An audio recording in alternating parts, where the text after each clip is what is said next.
Well, against my will, I am back tonight. I don't know if anybody noticed, but last night I resigned on Twitter officially from my hosting duties here at NonSequitur, just because I don't think that my health can stand another show like we had last night. But because I love you guys and because I feel it's important to expose these things to you all, here I am. So what do you think, Steve?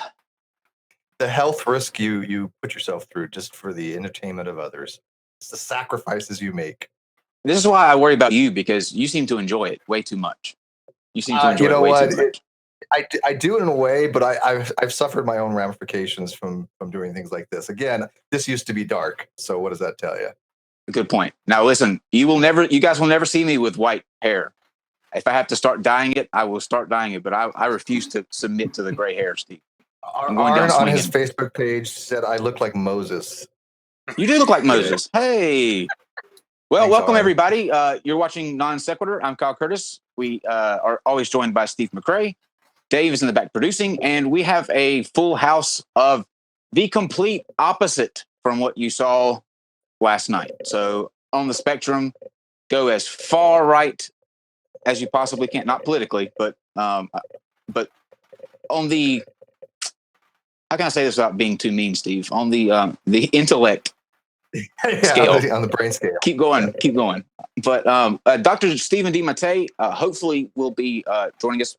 Maybe he had some other issues, so we hope we're going to be able to bring him in shortly. But there in the middle up top is the cutest couple on the planet. If you're playing the drinking game that a lot of you Non-Sequitur viewers often do tonight, your instructions are to take a shot every time they look at each other with that stop. And yes, it's quite classic. Love it. But welcome, guys. Welcome back. And to their right, one of the most requested repeat guests that we have. She is brilliant. She knows all things Egypt. Very smart. Dr. Maggie Bryson, welcome back. What? I got it.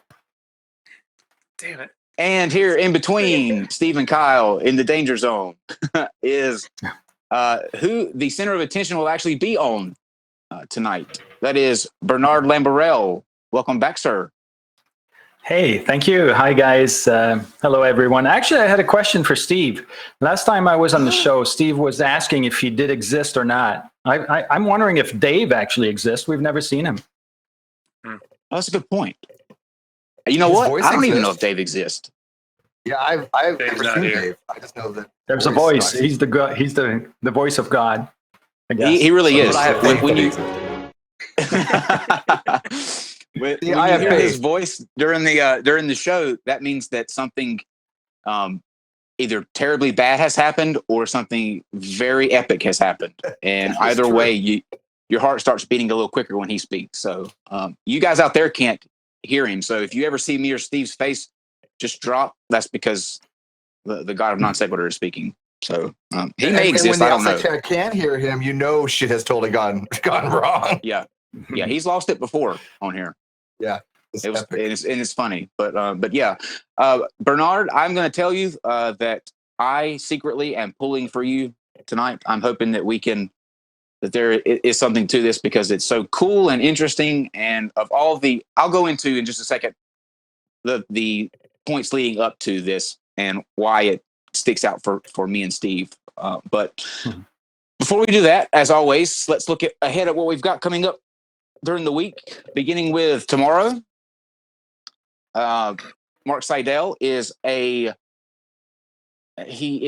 studying to be, or he's in a religious studies course, and I think he's going to do something in the ministry. We're going to dive into that a little bit deeper tomorrow, but because it's Pride Month and because I myself am gay, I'm interested in his position because he is actually gay, yet he is choosing to I guess the word is avoid. This is the best word. He's not going to indulge his preference. And so I'm fascinated by that and how that's going to work with going into the ministry. So we will talk to him tomorrow at 8:00. And then on Wednesday, sensory deprivation. Now this is going to be really cool. The guy who's actually has two of these chambers. He is going to be with us, and a field reporter is what I'm going to call them. We have our senior sensory deprivation correspondent out in the field in Dallas, Texas. He's actually going to this location where the tanks are, and we're going to get an interview with him before he goes in and after he comes out, immediately after. And we're going to show that footage. That's taking place tomorrow night, but we'll actually have the interviews on Wednesday. So really cool thing with how that works. I've read a bunch of horror stories about people feeling things swimming beneath them, all kind of stuff. And so it's going to be very fascinating. That's Wednesday at 8:00. And then following that, our new show with me and KC, everybody loves KC, called Ideology, where instead of focusing on the religious and the flat earth things that we do on here, these are going to be on an individual level, sort of like a Dr. Phil style show. Our first episode this Wednesday at 9:30, immediately following the regular Non-Sequitur Show, is going to be focusing on near-death experiences. And we have someone who had a near-death experience with a really interesting story. So we're going to see if we can't get to the bottom of that. On a Thursday, the lovely Rachel Oates will be here. Everybody loves Rachel Oates. She will be coming to talk with us on Thursday. And then on Friday, many of you have asked last night, he made a guest appearance during the debacle with Furious George. Dr. Cy Gart will be with us on, he is a PhD biochemist, and we're going to be talking about genetic engineering on Friday. So crazy week. Not so crazy, not compared to last night. But and then on Saturday, of course, we'll have debate roulette, followed by the Flat Earth Rodeo on Sunday. So something for everybody. We cover many bases. That's why our name is Non Sequitur, because nothing we do follows. So highly appropriate name. Even though Steve and I didn't plan it that way, we had a direction when we started, and it didn't follow that direction. Yeah, it's something. But it worked. Okay, so it worked out. For tonight, what we're going to be doing here, Bernard wrote a book called The Covenant, and I found it fascinating. And this is going to be kind of like a peer review thing, but live on YouTube. Now, what we're going to be doing is everybody here has read the book, but they're going to be giving their point of view. There it is, based on their expertise in the field. Ancient Sumeria is top middle. Of course, Egyptologist, bottom right. And if Dr. DiMattei comes in, that's our biblical scholar. Hopefully he does make it, and he will be able to shed light on it that way.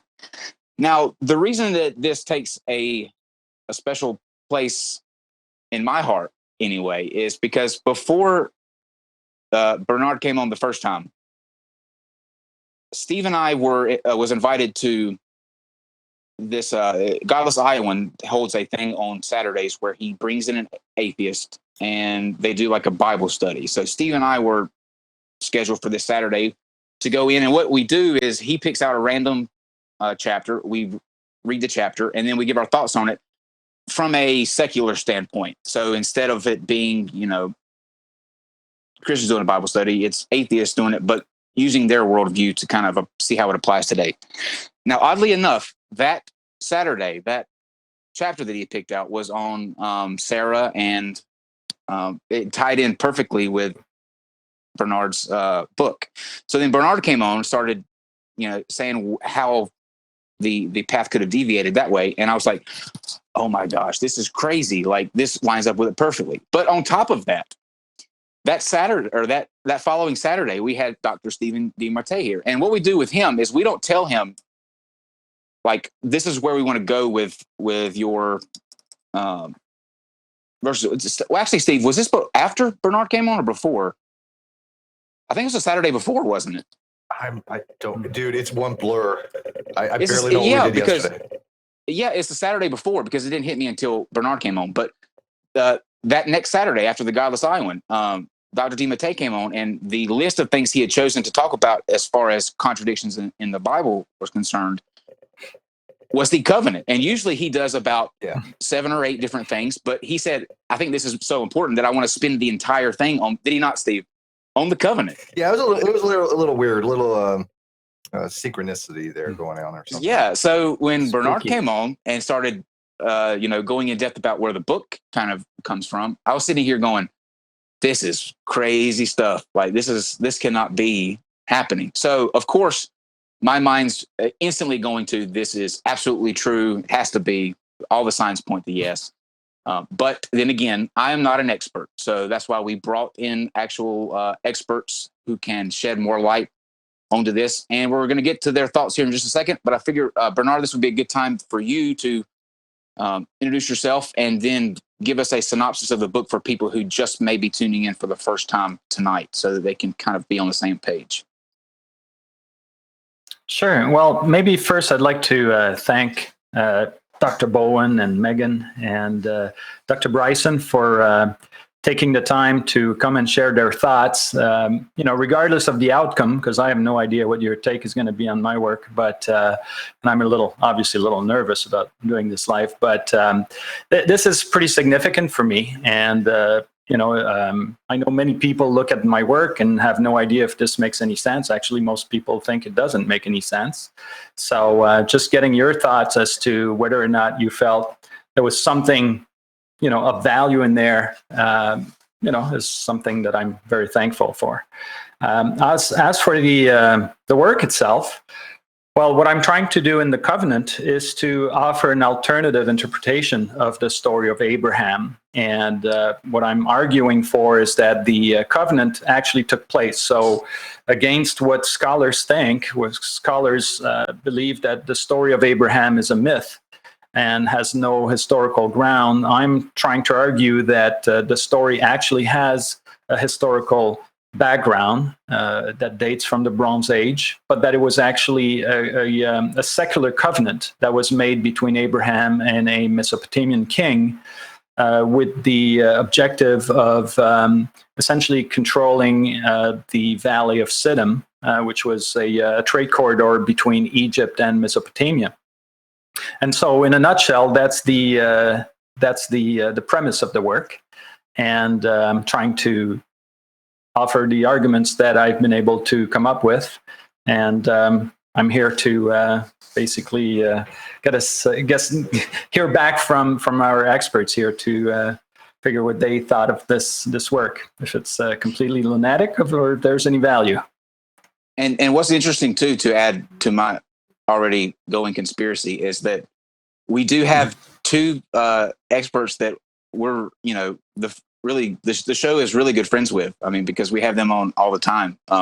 And he just talked about the road from Mesopotamia to Egypt, and we have 2 people from both ends here. So I mean, I don't know if you've picked up on this, but the events that you've described actually are concordant with the 6 days of creation in Genesis. So, oh, now you're just mocking me. Now you're just mocking me. Only is, by the way. I see how this is. Get that mute button ready, Dave. No. Well, let's start in ancient Sumeria then with now remember, guys, watch for the look. Just watch for the look. But let's start with you guys and kind of tell us where you stand. And let me ask you this first, Bernard. Is there anything like, I'm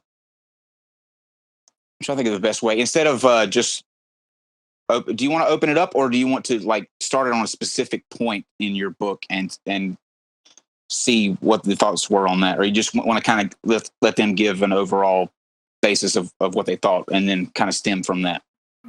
Yeah, I think, I'd love to get a sense of, first of all, from the big picture, I mean, what was their general impression, and then, obviously dive into any specific issue, sure. And concern about what they think, or areas that should be improved, or, or I'm totally out of the field here. Okay. So you want a dissertation defense? Is that what we're? That's what we're talking about. Oh, Dissertation defense. Lord. Well, I mean, Well, we I'm need to get one curious. person in here then that's never heard of the book, right? And then have them ask an A question. Exactly. What is this Abraham? Where Is it a is country? Mesopotamia? We can see if George is available from last night. Anyway, we'll turn it over. There you go. We'll get George. Yeah, we'll turn it over to you guys and kind of give us your feel of what you thought. Okay. Oh, I mean, honestly, I mean, I think it's a good read. You know, I think that if you're watching, it's worth reading. Generally speaking, when I'm asked to take a look at something to give my thoughts on it from an academic perspective, it's just complete rubbish.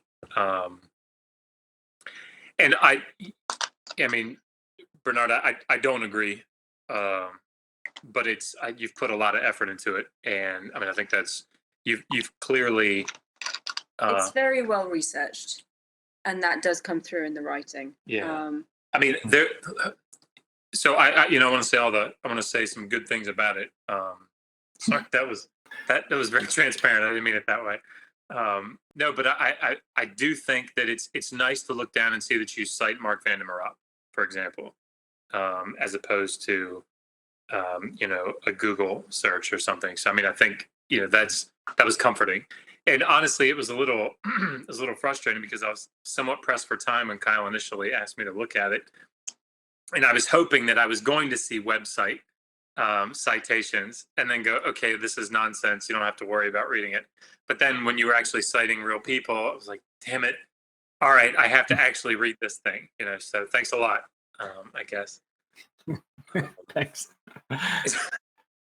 I guess my notes. I guess there are a couple of things that I steered away, by the way, completely from Egyptological stuff because Maggie's gonna, comment on that. And there were a couple of things that puzzled me.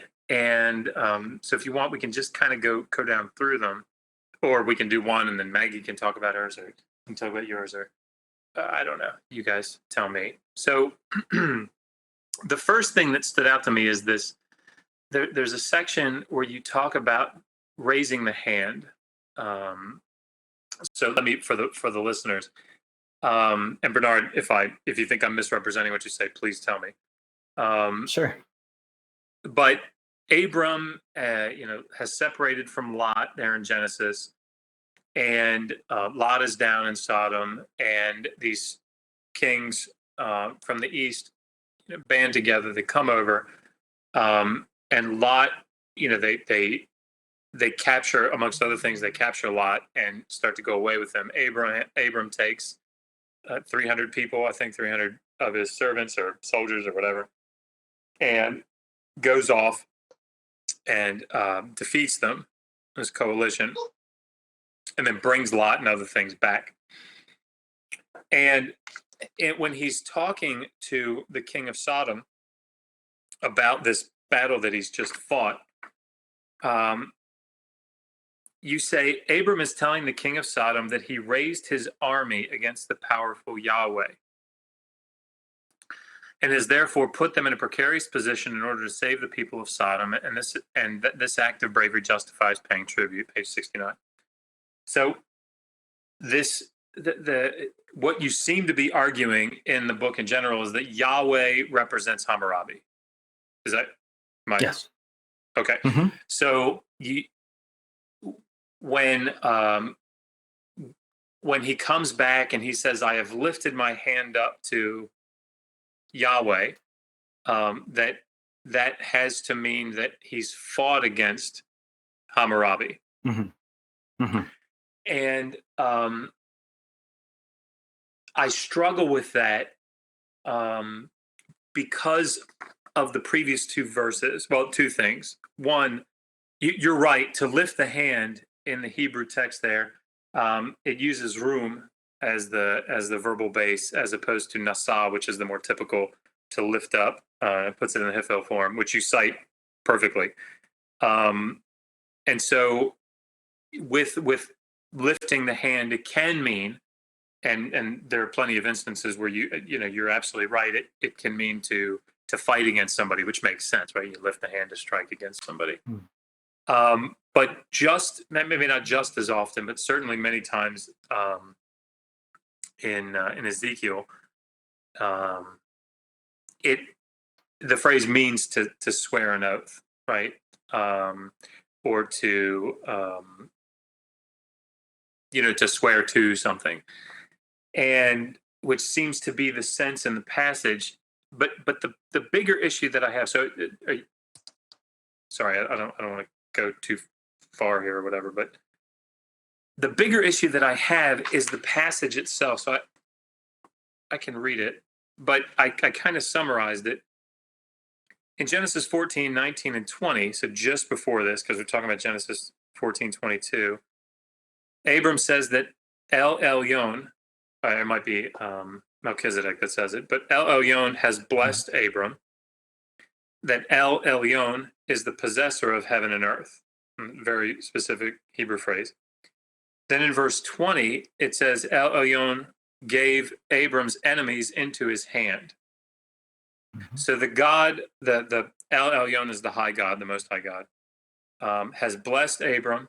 He is the possessor of heaven and earth. And that this El Elyon, who blessed Abram and is the possessor of heaven and earth, has given Abram's enemies into his hand. And the action then in verse 22 of raising the hand is directed toward this El Elyon, who is the possessor of heaven and earth. So if it's true, to sort of summarize that for people listening, the question that I have, if in fact Hammurabi is Yahweh, how is it that the text is saying that the person that he defeated is also the person that blessed him and gave the enemies into his hand? How does that work? Well, I think, and I cannot cite from memory, but I remember seeing some version of that text where I believe Yahweh was not in that same sentence. So it was only, or it was the possessor of the earth that was in there. There was some slight differences, which led me to believe that the original text might have been just El Elyon, that basically just put the enemy in the hands of Abraham, and where we can disconnect so I think the possessor might have been just a later edit in the text, either for I think there's a number of instances where there has been edit in the text to try to make the text fit the theological reading. I guess what I'd be curious to hear from you in terms of the overall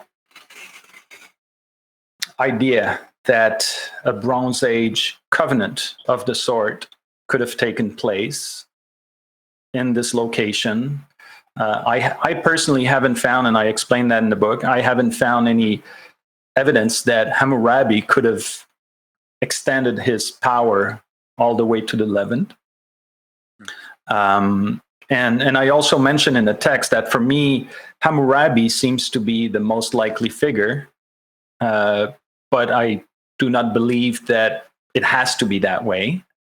It's just that it appeared to me to be the most likely figure. I tried to demonstrate and provide some evidence for that. But I would have loved Dr. DiMattei to be here, because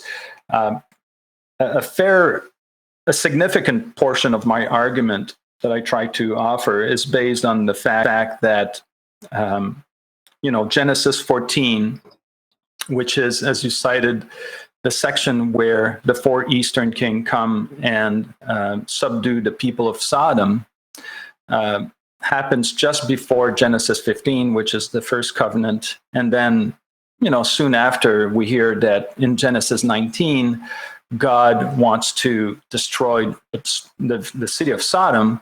And so in Genesis 14, you have humans trying to subdue the people of Sodom. And in Genesis 19, you have a divinity trying to subdue the people of Sodom.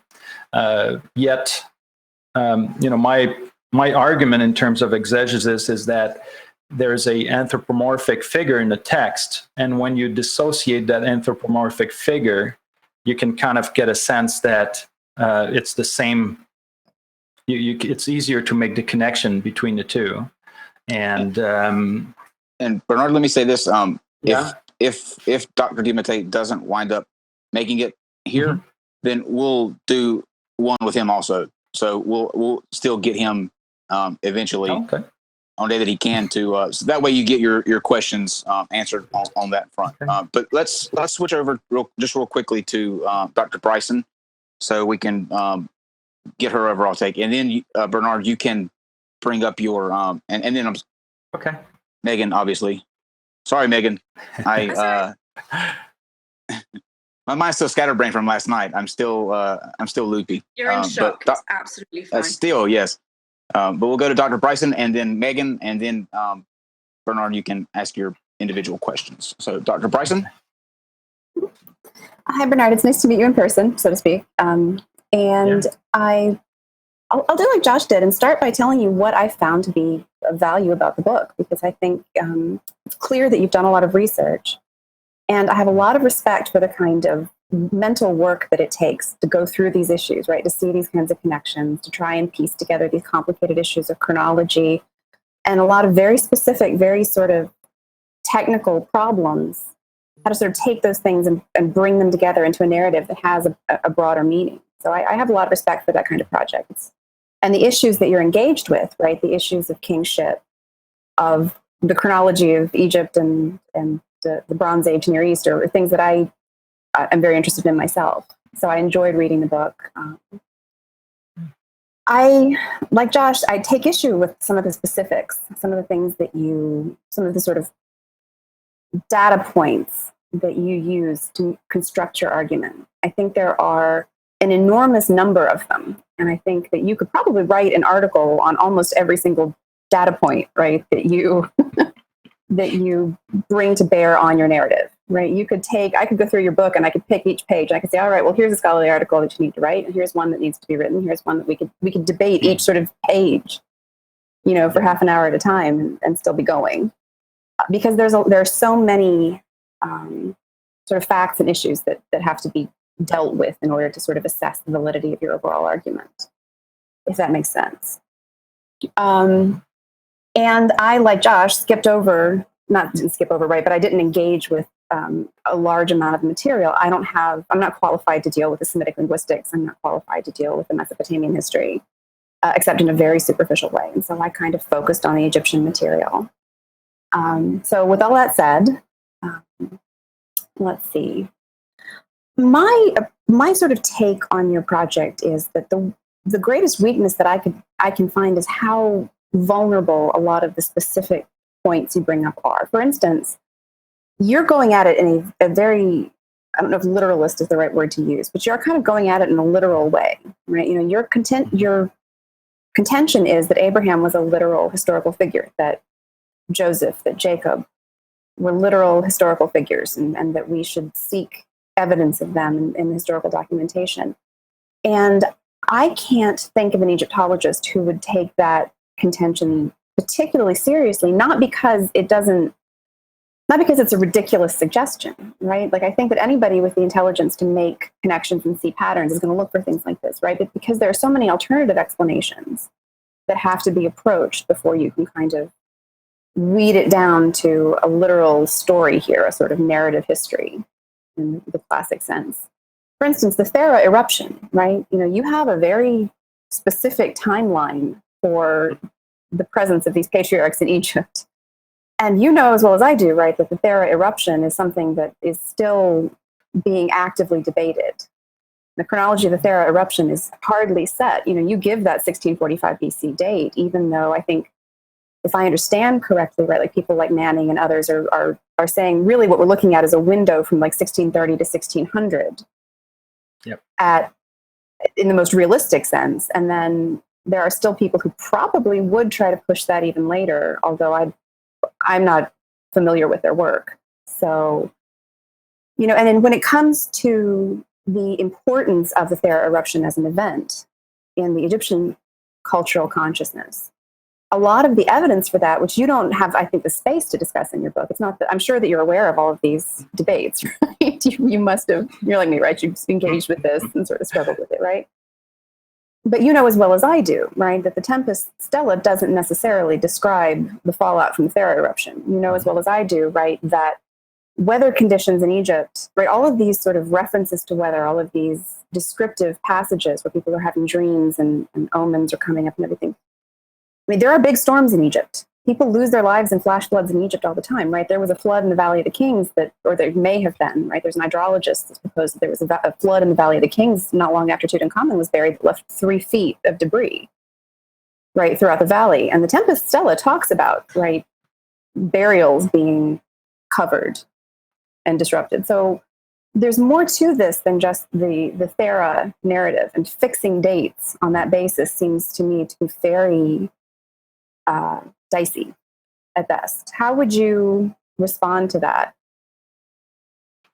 Yeah, I mean, I agree. I think a lot of the dating section, as I was saying earlier, for me, and I think I shared that concern even in the preface of my work, where I explained that the dating of the eruption is still being debated and all that. I just thought it was intellectually interesting to line these dates up and see how they hold. I was particularly, like for instance, I tried to show that in terms of the descendants of Abraham can correspond eventually to the Hyksos. And, I try to argue that perhaps, we have Jacob, that might be Jacob Her, that we have,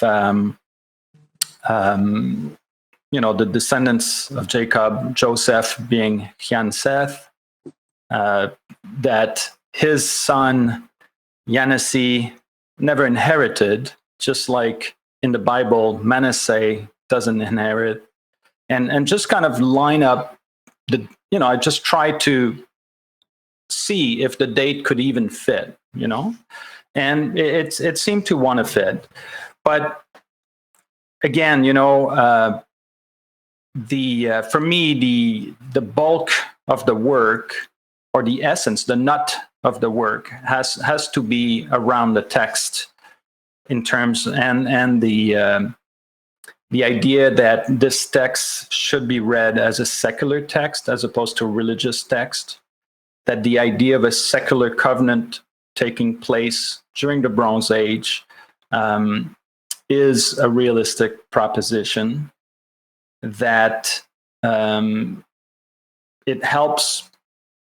offers at least an alternative hypothesis for just the idea of a myth, because that's what scholars today tells us. The story of Abraham is a myth, and that's it. They leave it at that.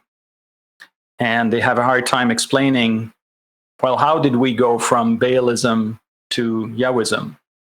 How did that happen? How did that evolve? And there's,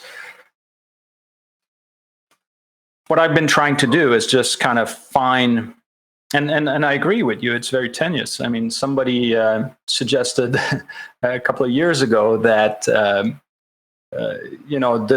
there's, as you said, exactly as you said, there's so much there to dig into that, I'm only scratching a surface, and I'm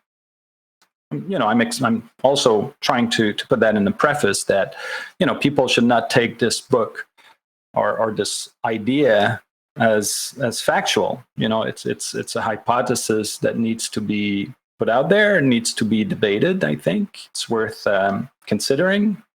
And so I will not disagree, and especially on the part related to Egypt and any connection with Hammurabi. For me, those are the weakest area of the book. They seem to fit well, and I've tried to argue that there could be a connection, but I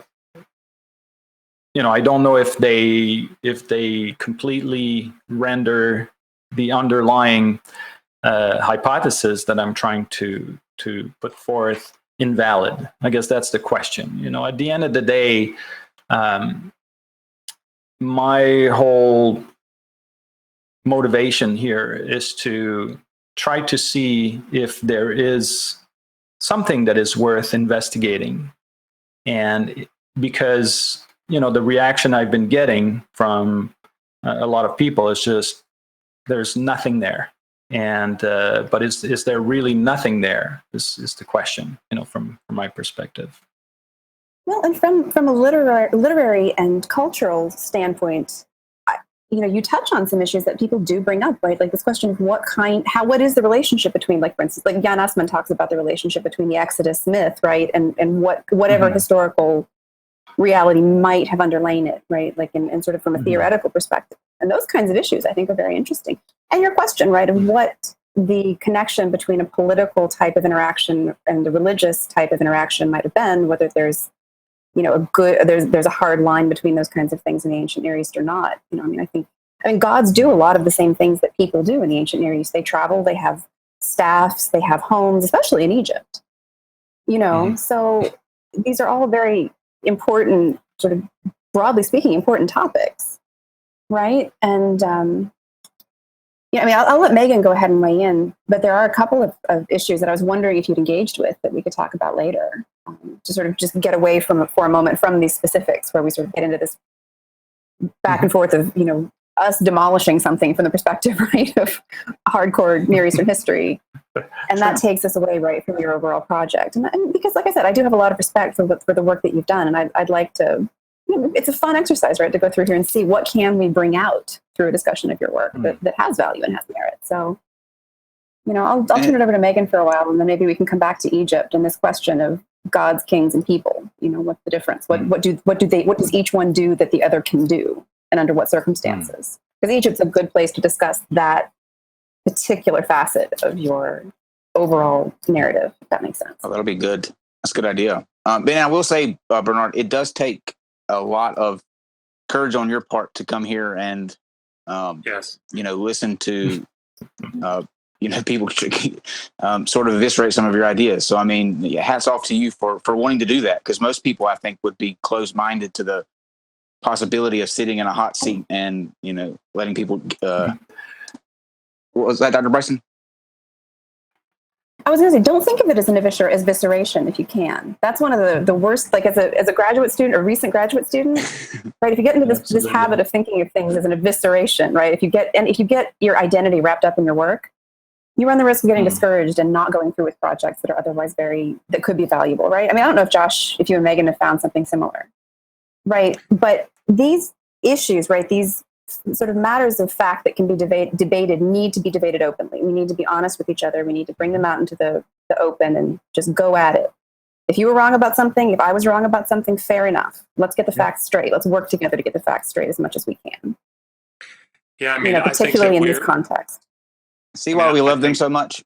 I think we're engaging with this on a daily basis now, because we put out these daily data every day, but that was really, really redundant. And so we're oftentimes putting these videos out, these 5-minute videos, which are actually really hard to make, about topics that we've maybe spent a semester on, maybe not even a semester, maybe part of a semester.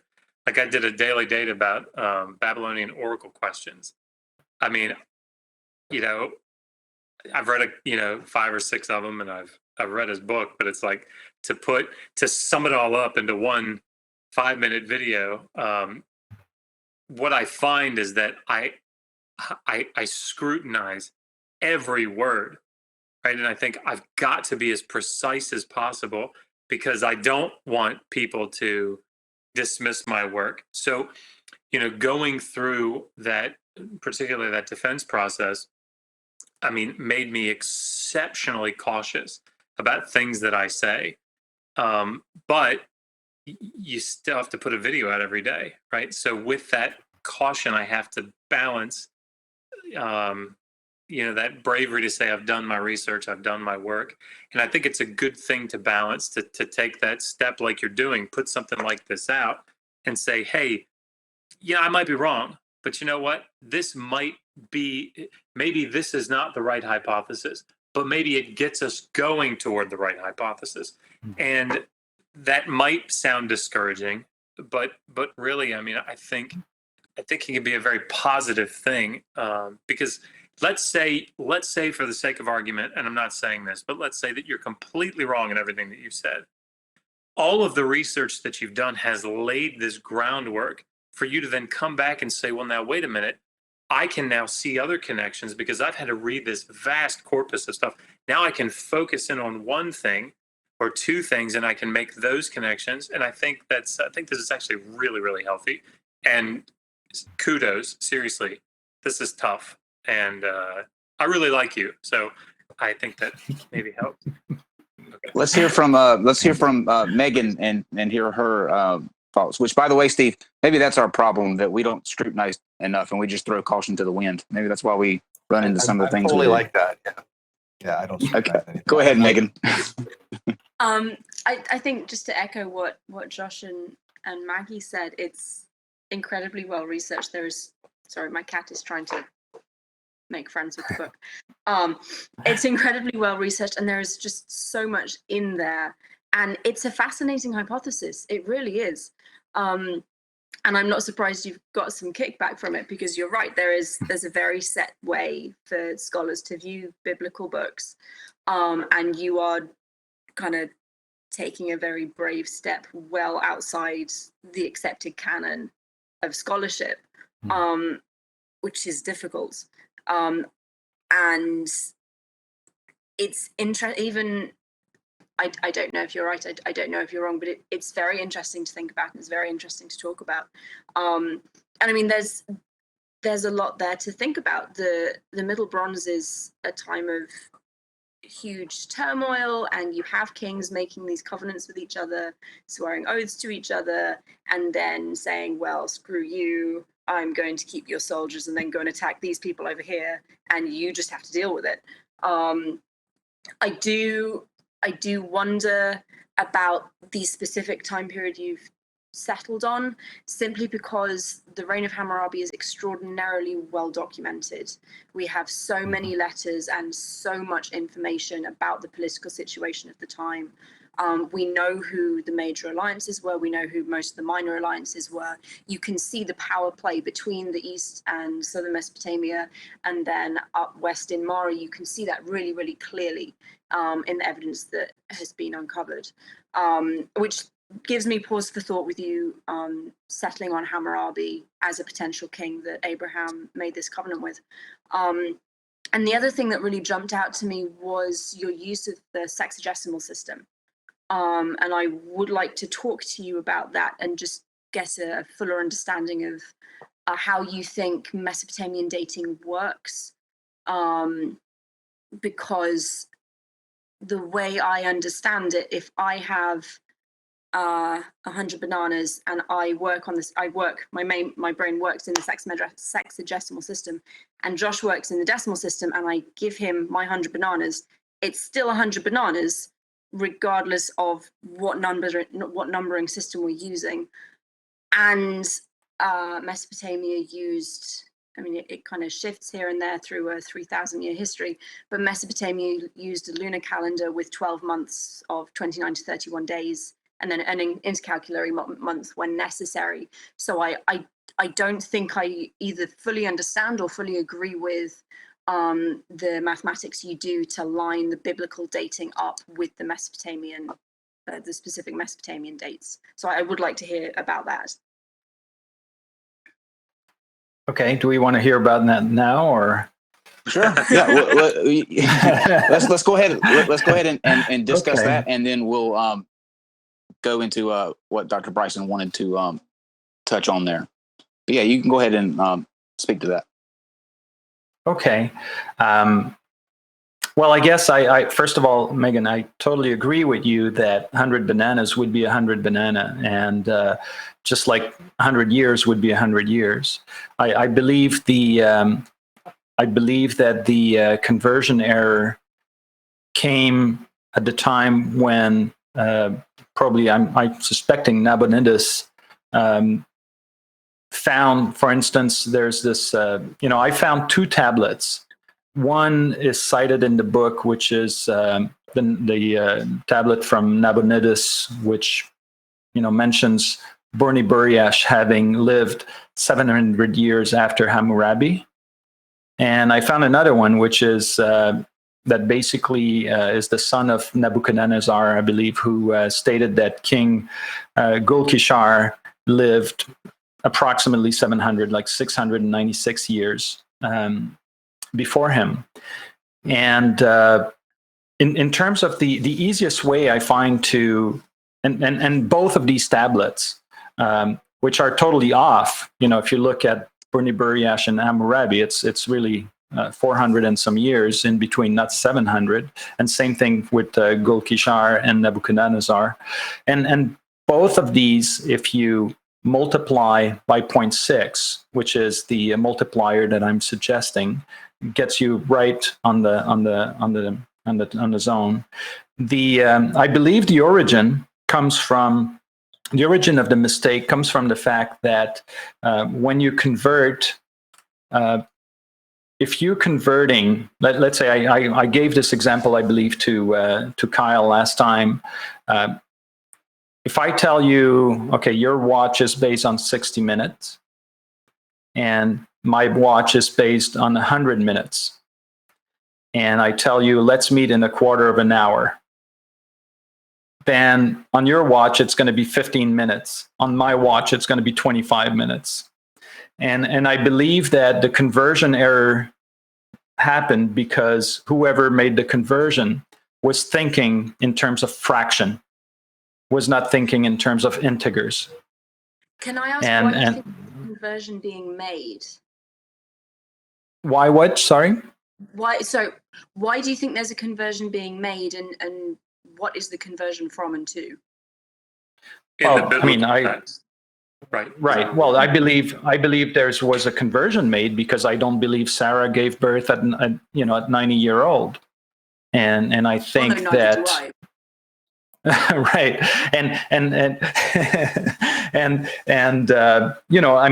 all the numbers that I've looked at, once you address them that way, they all seem to line up. So again, it could be coincidence. I just find there's a awful lot of coincidences that are showing up. And yes, I could be biased, and that's a risk. And this is why I appreciate having this conversation, because we all come to the table with our own biases, but in all the the dates, like again, you look at these 2 tablets.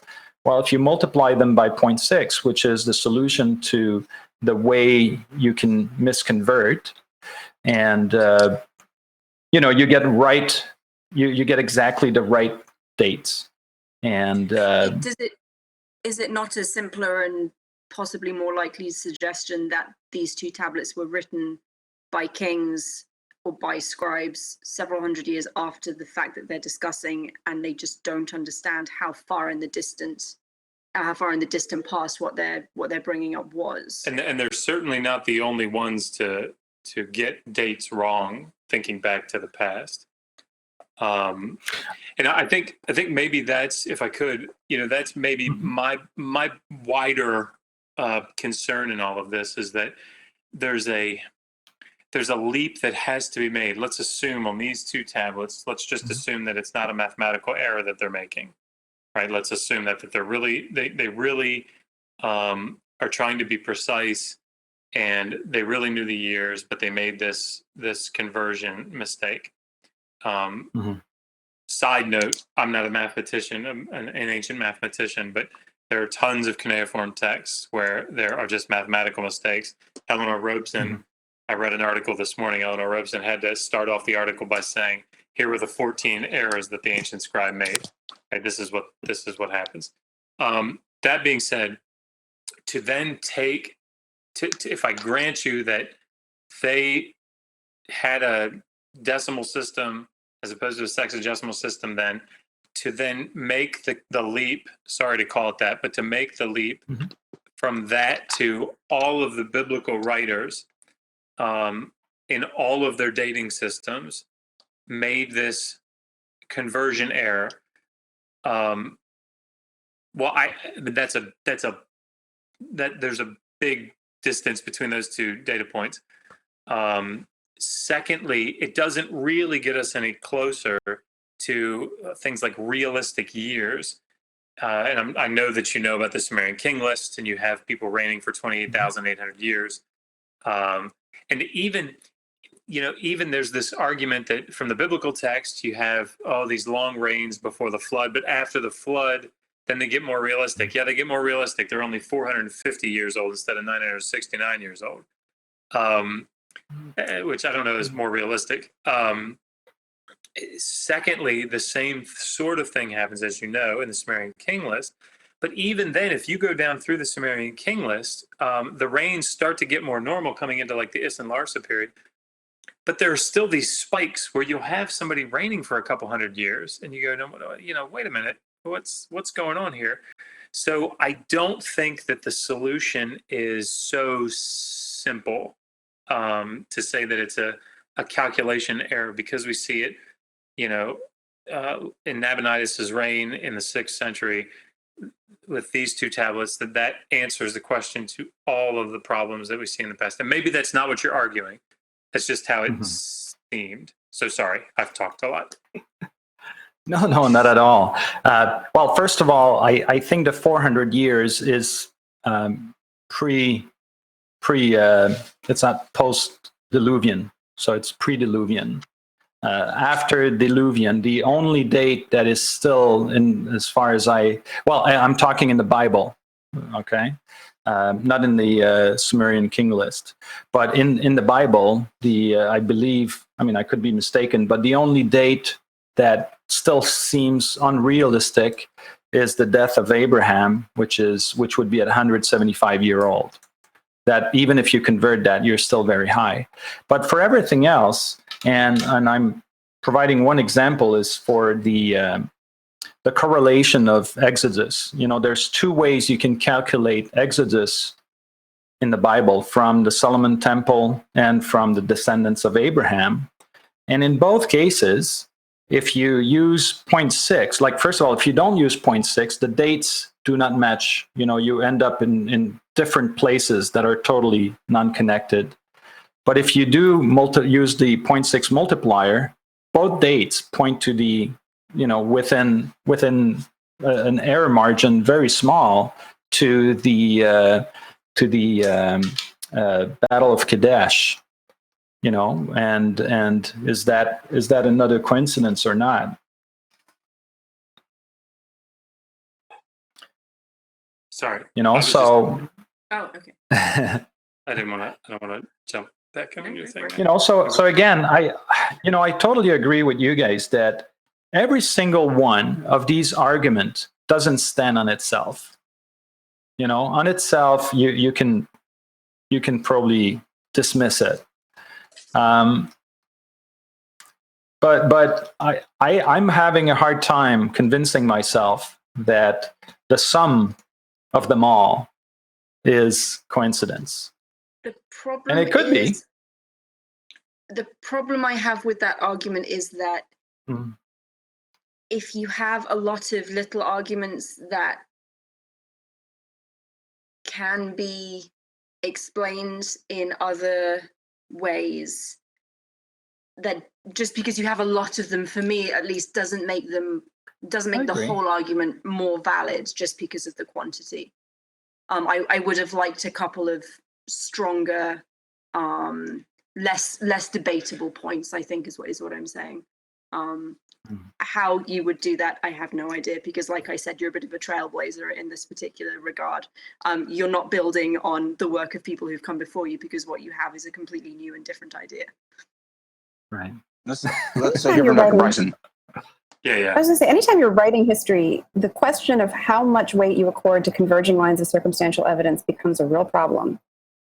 You know, and unfortunately, the more you try to make the case for any one of those lines of evidence, the more you're setting yourself up to be brought down, right? The more fronts you're trying to fight on at one time, the more likely you are to spread yourself thin, right? The more likely you are to, you're inviting, right? You're sort of begging the question in each individual case. You're begging so many questions, the more of these very specific arguments you try to make, that you run the risk of your entire work just being sort of pitched over the side wholesale, right? Because frankly, no one wants to deal with that much detailed backtracking and fact checking. No one wants to go back through and perform every one of the calculations you performed in order to check you. As Megan's saying, right, there are so many different explanations for a lot of these lines of evidence that you've adduced, or a lot of these points, right, that you've brought up. And nobody's going to want to go behind you and fact check every one of them. We could spend the whole night here doing that, right? Like, okay, let's get these calculations out. Are there other instances in the biblical text where that 0.6 conversion doesn't apply, right? Are there dates in the biblical text that we take as given, whereas others we think, oh, they have to be explained by applying a 0.6 converter, right? Because if it's a consistent error throughout the entire biblical text, then you might have better argument. If it's not, then you certainly don't. Well, and the same thing goes for the Egyptian evidence, right? Right. So I'm sorry, I'm smiling because actually a couple of years ago, I had someone come to me with an Excel spreadsheet because he didn't believe all the numbers would match, and he redid all the numbers in the book, and he was just flabbergasted to see that they all lined up. So it was funny, and yes, I mean, I do believe that this multiplier is only valid if it can and is applied to all the date numbers in the Bible. Let me ask you, what chronology do you use for Mesopotamian history during the Old Babylonian period? Using a middle chronology? Yeah, middle. Okay, so I mean, have you read the recent work that looks at, and I have, I read this stuff for my comps, so it's been a little while, but the dendrocarbon dating that was done from, I think, Shamshi-Adad's palace that pushes the middle chronology. I mean, that the middle chronology is something that we use sort of as a so that everybody can kind of be on the same page and know where we are. But certainly that middle chronology is not in any way fixed. And so, I mean, let's say, for example, just for the sake of argument, that all your numbers did line up. The date of Hammurabi, excuse me, is and that's not a date that's fixed. You know what I mean? Even from an Assyriological standpoint, it's not a fixed date. It's debatable. So, I mean, it's tenuous at best. Sorry, I was gonna launch into something else. Maggie, go ahead. No, that's precisely right. Even if the 0.6 converter is perfectly consistent throughout the entire Hebrew Bible, and again, I'm in no way qualified to speak to that, right? You would still have to then line up those converted dates with an underlying historical chronology that can be independently demonstrated. In this case, Steve, you're good at this kind of thinking, are you? Do you have any weigh-ins? That's where it's going to break down inevitably. Like we said, Thera barely, fixed within at best 50 years. I mean, the 1645 is probably that Alaskan volcano, right? So, you're never going to be able to map those particular dates right onto a good chronology. We just don't have one. We still can't agree on where these Egyptian events line up with the Mesopotamian chronology. There's one area that Steve is not good in. There's only one, and that is the Bible. This is it. Yeah, the Bible. But real quick, somebody had asked, Robert actually had asked, John Ocello, he said, hey, Bernard, a 0.6 conversion for Sarah would be 570 years, not 57. Is that correct or not? Say that again. He says, quote, Steve, ask Bernard, a 0.06 conversion for Sarah would be 570 years, not 57. Why 570? I mean, it's she's normally the Bible says she was 90-year-old when she gave birth. So take your calculator, do 90 times 0.6, and that's 54. Bernard, be nice. That math I can do. Take your calculator. Yeah, I mean, no, but I mean 9 times 6. Come on, everybody can do 9 times 6. 54, That's what right? I'm saying. That's why even I can follow that. 80,442.5 million, right? Is that right? Close? No. Dr. Bryson, Come on, guys. with the where you wanted to go a second ago with you said would be a interesting conversation to have. Lead us off into that and see where we land there. Okay, well, and Josh and Megan, you're going to have to help me out here from the Mesopotamian end of things, and also from the Hebrew Bible standpoint. You know, because again, I'm no way qualified to speak to that. But in terms of Egypt, yep, get all revved up, Josh. Get pumped. You've missed us, haven't you, Maggie? Yeah. I've missed you terribly. Do I see Pond back there? Yeah, he's wandered on. Okay. somewhere. Well, so what I'm thinking about in terms of your argument, right? You seem to be saying that in Egypt, right, the sort of political status of the patriarchs, that they might have had a chance to incorporate some of these Egyptian ideas about the divinity of kingship and about the idea that a king and a god could serve some of the same functions. Am I understanding you correctly in that? Mm-hmm. Right. What do you think of the sort of fact that in Egypt, the actual conversion seems to have gone the other way? In other words, rather than gods acquiring or kings acquiring the sort of, so there's kings can acquire the functions of gods, gods can acquire the functions of kings. But in Egypt, we do have actually a demonstrated instance where a god took over some of the roles of a king, right? The god Amun, at the end of the Ramessid period, so long after the period that, or, some centuries after the period you're talking about, is a period when the god Amun begins to fill some of these kingly roles, right? He can, in different forms, he can, settle legal disputes. He can send out emissaries, like when Amun, in the report of when Amun. You can do these things, right? It's the period of the theocracy of Amun. Right? So we have an actual instance where something akin to that happened. But it's later than the period that you're discussing, and it seems to have happened in the context of a Libyan sort of cultural shift in the Egyptian kingship, rather than in the context of an interaction with the Levant. Talking about these sort of other ways of looking at it, right? Like, what do you think of that, for instance? Well, in terms, I start from the biblical text. I look at the biblical text and I try to understand why, if you look at scholars today and the way they see the story of Abraham, they look at it as a religious text. From their perspective, Genesis 14 doesn't fit in there. And there's all kinds of inconsistencies and incoherencies in the text. And yet, what I try to argue for in my work is that, first of all, I try to see how they came to that conclusion. And I try to pose a different premise, which is the premise of a mortal Lord. And so what I try to do is to demonstrate that the story makes more sense if you embody the characteristics of a human being in the story that is understood as a religious story. So it's I can, it would make sense if the story was a religious text. It would make sense, you could presumably look at the biblical story, again, if you keep looking at it as from a religious perspective, to eventually take that approach.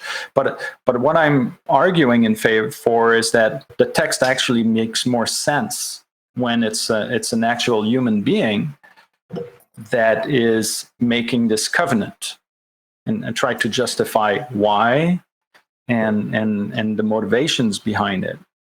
And I try to. I guess sort of what I'm getting at is, right, in the Egyptian context, at least, there are instances in which gods, you don't need a human king necessarily. Gods can sort of step in and fill those roles. Does the same thing happen in Mesopotamia, where you end up with cases where people will appeal to a god the way they might to a king, or a vizier or other high government official? Yeah. I mean, Hammurabi appeals to the laws, and that's the whole thing with oracles, is people directly appealing to the gods for help. Right. Right, but in Egypt, at least, right, sometimes it does really seem as though they're using the same kinds of language and the same kinds of you're having some of the same kinds of circumstances, right? Yeah. Like it's a very literal transposition. We're not talking about a case where you're appealing as a religious petitioner to a god for something that a king might otherwise do. It's where you're actually treating, in terms of the actions you're taking and the words you're using, you're treating a god like a government official. Right? To me, that would be the issue that you would want to engage with the most directly, right? Like that to me is sort of broader issue of, in the ancient Near East, there just isn't as good a line, right? Like, in other words, there's not really an argument to be had about whether it makes more sense with a king or a god. It makes the same amount of sense either way. Because they're in the ancient Near Eastern mind, at least from the perspective, in my mind, right, of late New Kingdom and Third Intermediate Period Egypt. And this is exactly the case. I mean, Jakobson early on made this argument. We put a video out about it last week, I think. And maybe I should let you talk about it since you did it. But the people, the Mesopotamians, viewed the gods as time progressed. Their view of the gods changed from looking at them in the fourth millennium as simply phenomena that they engaged with for economic reasons in particular, to in the third millennium seeing them as rulers, and then into the second millennium seeing them as personal deities, and so that the gods changed and their relationship to the people changed based on their interactions, things that were going on, the development. So in the third millennium, you have these city-states forming and vying for power and having rulers over them. And so, wow, all the gods have these ruler characteristics, and that's how they appear. So each city has its own god, its own temple, and there's this synchronization of these things. So, I mean, yeah, Maggie's exactly right. This line, I don't know where it would be, to the point. I mean, to the extent that people like Naram Sin, kings like Naram Sin, deify themselves, and it's not.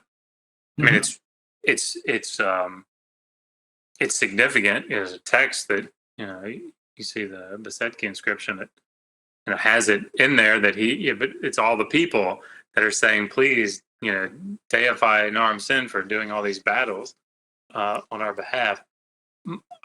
I wrestle. Sorry, I was getting ready to go somewhere else. I don't want to go somewhere else. I just you go ahead. Yes, Maggie. You go ahead. Oh, well, I was going to say, it's interesting that what Bernard seems to be arguing is that rather than a king being deified, the opposite here has happened, right? A god has kind of needs to be kingified, if that makes sense, right? Like, or... Well, that's what you're suggesting, right?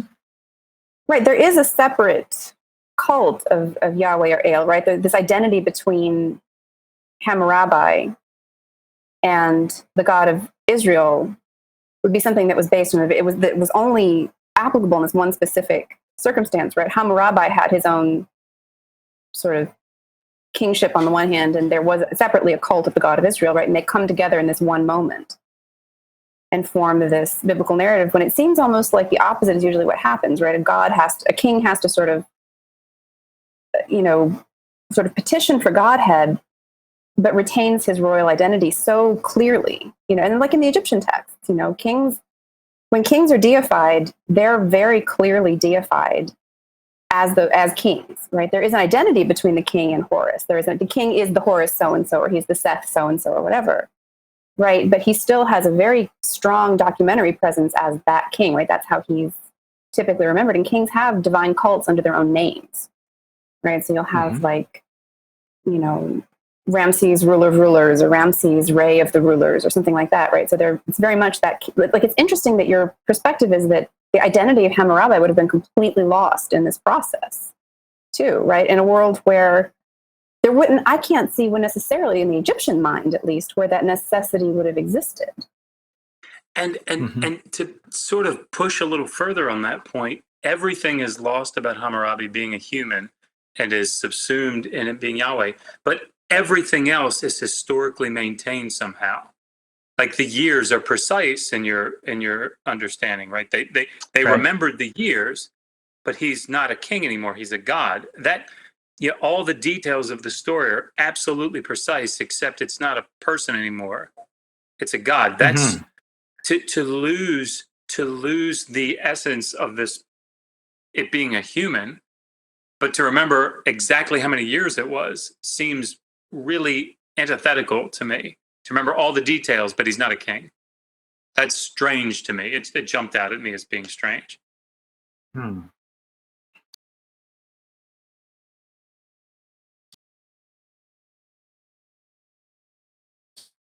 Shocking Because much. I was so focused on just the Egyptian material. Yeah, You know. I don't know. The system froze here.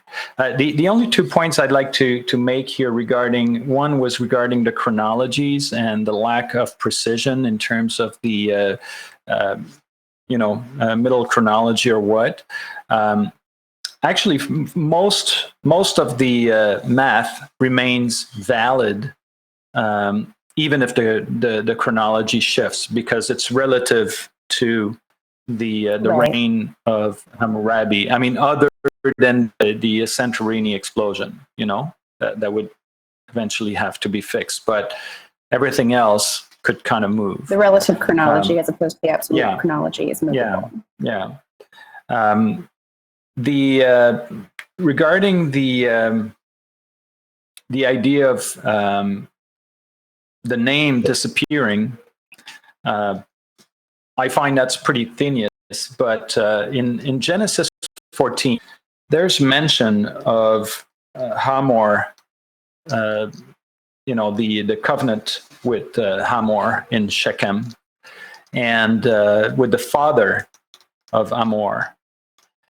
And it's interesting because in Hebrew, that's Hamor Avi, and which anyway. I mean, I found it a little bit too weird to put it in the book, but I put a little blog to talk about. I just found it interesting that the name Hammurabi can kind of be found through that expression of the son of Hamor and Hamor being the father, and all tied with the covenant, which kind of again is just kind of a weird coincidence. But anyway, I mean,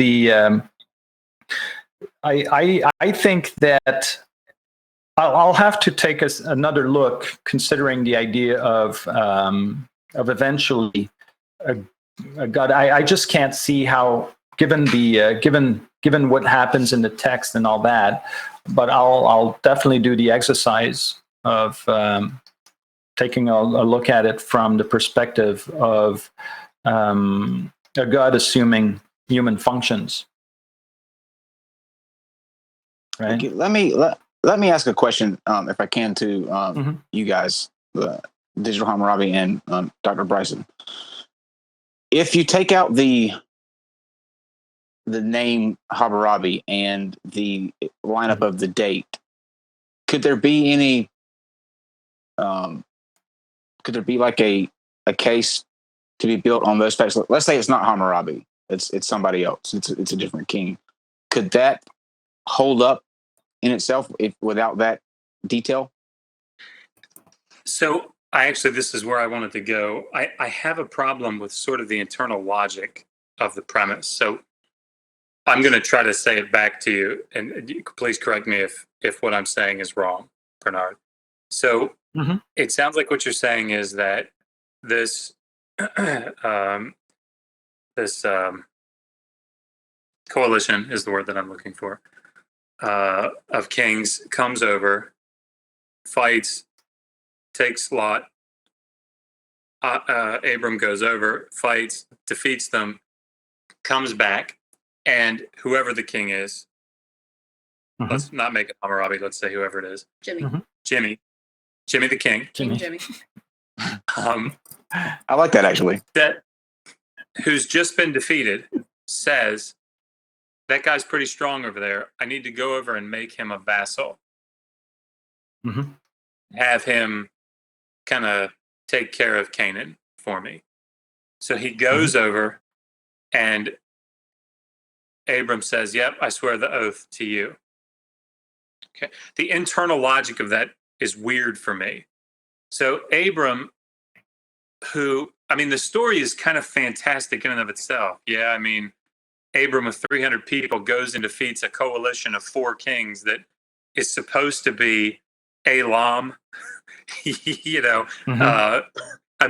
Elam by itself. But Elam by itself nearly conquers the whole of Mesopotamia, so that's a little. So the story, if we assume that it's the kings of Babylonia during the Old Babylonian period, it's weird in and of itself. But in my opinion, and I'm not saying impossible, because anyway, I don't know. But it's strange to me that Abram, having just soundly defeated 4 of these kings and their armies, sent them a running, would be willing to say to one of the kings coming back, yeah, I'll be your servant. How do you deal with that? Because that seems counterintuitive to me. How do you deal with that? Well, I think it's just the distances that are, introducing the notion that, if you're a faraway, distant king, and you need that trade route to be reliable, you might need somebody local to oversee that it is reliable. Definitely. And I think so, the question is, where is Abraham's incentive if he is so powerful as to defeat 4 kings by himself? Where is his incentive to subjugate himself? I think he realized he was just lucky to defeat them, right? They say he defeated them by night. So obviously he took them by surprise when he defeated them. And probably he realizes that, he doesn't have the army to keep fighting them forever. So if these guys need an ally that is trustworthy, I think there's a possibility there that Abraham shows up as the right guy for them. I would think you'd want to find another analogy. Oh, sorry, go ahead. I'm sorry. Oh, I was just going to tell you to go ahead. I was going to say, something that would make that argument stronger, Bernard, would be to find a literary analogy somewhere in the Near Eastern corpus that's appropriate both in terms of time and in terms of geography, where a person's role in the outcome of a battle is so greatly exaggerated that reconstruction of events would be plausible. Does that make sense, Josh and Megan? Because Bernard, it sounds like to me like what you're saying is, right, Abram didn't have any illusion that he had won the battle by himself. The story says Abram won that battle. What the actual event might have been is that he played a key role in that battle and distinguished himself to the degree that a suzerain of great power recognized him as a potentially useful ally. But I would think that to make that argument, you would want to do some homework. Does that make sense, Mesopotamian guys? Yeah. Yeah, I kind of sorry, go ahead. No, go ahead, Josh. Sorry. I'm just looking at the Hebrew here. I kind of disagree with the analysis that he thought he was lucky. So yeah, it definitely says that he took them by night, but it's not that he just defeated them. He pursued them all the way to Damascus, north of Damascus, and brought back all the goods. So this wasn't. In other words, this wasn't like we got Lot, let's go. It wasn't like a. No, it's not just luck. Get him. But right. Sorry, go ahead. I mean, the only case I would say is that throughout Genesis 14, while these kings are coming, all along they're fighting village until they get to Sodom and Gomorrah, and so maybe they're tired, maybe they're running out of energy, and I don't know what, and so maybe that made it a little easier for Abraham to defeat them. And but he knows that if they're coming back. Sorry, go ahead. I'm looking. No, at I'm the just. text that's all. Okay. I think but haven't there been instances? I mean, I can think of one or two battles in the American Revolutionary War where it was the odds were like 6-1, and you escape out of that. You know, like I think you can get lucky in a battle like that. I don't know if he considered himself lucky, but I mean, there have been cases where they should have been completely obliterated and weren't. Yeah. So a couple of things. I mean, if we were to pluck Genesis 14 out, first of all, if Genesis 14 existed in a historical genre in the biblical text, and we were to pluck it out and read it and say, all right, we have sufficient evidence to assume that this is not part of a narrative, a literary narrative, that's designed to show Abram being chosen from among all the nations, frankly, then maybe I would entertain that a little bit more. I still think you would have to grapple with the text and the fact that, but I mean, the passage itself is very clear. I mean, the whole point of the text is that Abram says, "No, God did this, right?" And in fact, Melchizedek. I mean, this is the whole point. I mean, God is the one that delivered. I mean, he didn't consider himself lucky. He didn't think that he beat him accidentally, any more than I would say Gideon would have said that he defeated them by luck, or that Joshua would have said that he'd beaten Jericho by luck. I mean, these were all stories that, while they seem historical on their face, it's part of a literary trope to say in these odds, or these times when the odds were stacked so far against them, God was able to provide and allow them to win. Well, I mean, can I interrupt for a sec, Josh?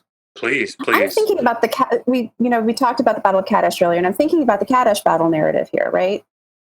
I mean, how does that play out? Right, Ramses kind of finds himself faced with insurmountable odds, and then he, by the strength of his arm and the divine intervention of Amun, prevails against his enemy. I don't think we would say that Kadesh wasn't an historical occurrence, right? But my point is exactly. I mean, when you brought up that issue of what would happen if we plucked that text right out of the Bible and said, what kind of a text are we actually looking at here? Right, get back to our real old-fashioned, source critical type stuff, right? Like, then. Are we looking at the kind of text that we could productively compare with the Kadesh narrative or similar historical texts where an historical event is used to demonstrate, to make a religious point, right? Or an account of an historical event is used to make a religious point. Does that make sense? Absolutely. Does that sound crazy?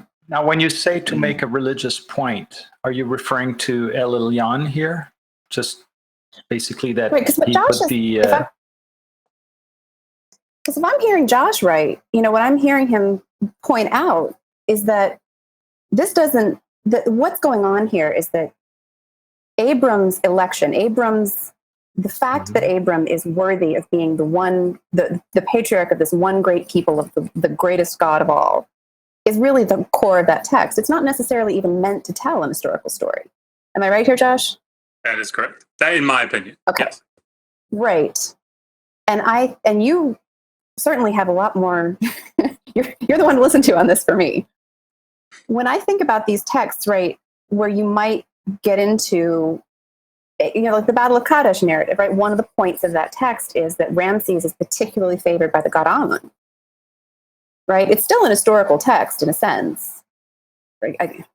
I'm going to get in trouble for saying that, right? Speaking of things that you have to check yourself on, like talking about it's an historical text. What do we mean by an historical text, Maggie? You know, have you been thinking about this carefully? Watching this video right now. Exactly. See, this is why I don't ask my question to Dr. Bryson. This is exactly what I was telling you, Dr. Bowen. All right. Anyway, but I guess what I'm saying is that, you know, I would think, Bernard, that if you were to go into this and like take that very critical text to your point and start looking at what is it really as a text, right? And are there any analogies? Are there any other texts of that type that are better understood with regard to their historical backgrounds? But are there other texts where a real historical event has been used to make a religious point about the protagonist, right? Because if I were Abram, right, and I had led a little unit of 300 men in a battle where I had pursued another unit of 300 men from a bigger force and looted their camp somewhere and brought that back and been recognized for it by a major king, I might want to commemorate that, right? Just sort of going through this process of using our imaginations, and that's all I'm doing here is just using my imagination. I might want to commemorate it. That's one if. Right? The next if would be, okay, well, has anybody ever done that sort of thing? Has anybody ever taken a sortie, exaggerated its historical importance, and then used that greatly exaggerated story to sort of make a point about religion? Welcome to Mesopotamian history. All of those conditions would have to be met in order for anyone to really consider your arguments seriously. That would be my point. So that would be like if I were as a starting point. And I don't think it's necessarily an exercise that wouldn't be worth performing. You know, because this question of what kind of history might underlie a story. Why would people tell the story in the first place? Why would we want a story about Abram as the chosen one of God to look like an historical narrative in the first place is interesting to me. Yeah, I don't know about you guys. And by the way, let me interject real quick, Dr. Bryson. I was talking about I have an unhealthy obsession with the Sphinx, and I have a kind of out there theory about the Sphinx. So, and people ask me why I don't ask you about the question, and it's because out of respect that I don't want you to get any flack from the academic community. But I have enough respect for you not to ask my crazy conspiracy theory about the Sphinx. So that's what that was in reference to. Maggie, there's something was mentioned yesterday about a debate that might take place. I don't want to throw anything out there that shouldn't be thrown out there. But it was just the two people that were going to be debating. Sorry, Kyle, I don't know if I'm supposed to say this or not. Sorry. Oh, yeah, we talked about it. Yeah, we talked about it on. Oh, okay. All right. Yeah. So Kyle's debating somebody, and last I checked, he doesn't have a PhD in Egyptology. Not at all. This is for fun. Well, why are you debating him or her about that? Because it's like people. I've not to take away from this or anything, but it's an obsession I have, and this is not like a for serious debate. Neither one of us are professionals at all. We're just gonna present our case, and I just think that the Sphinx is older than what we claim. That's it. That's the extent of my my Sphinx claim. But anyway, back to Bernard. I'll be happy to talk to you about that, but right now it's Bernard's moment, right? Right, exactly. Okay, well that's exciting then. Okay, I wasn't gonna ask, but go ahead, Bernard. Bernard, let me ask you: how do you view? Let's just take the first 15 chapters, 17 chapters of Genesis. How do you view them as? What's the genre? Would you say? How do you view that? Well, I mean, for me, they're trying to put this I mean, well, first of all, I'd have to say that I totally agree that those stories have been largely influenced by Babylonian stories and mythical story of the regions, and that they've been inserted in the biblical corpus to give credibility and to kind of tie the whole story in the context of the region, to basically give credibility to the story of Abraham and the story of the people of that region. Okay.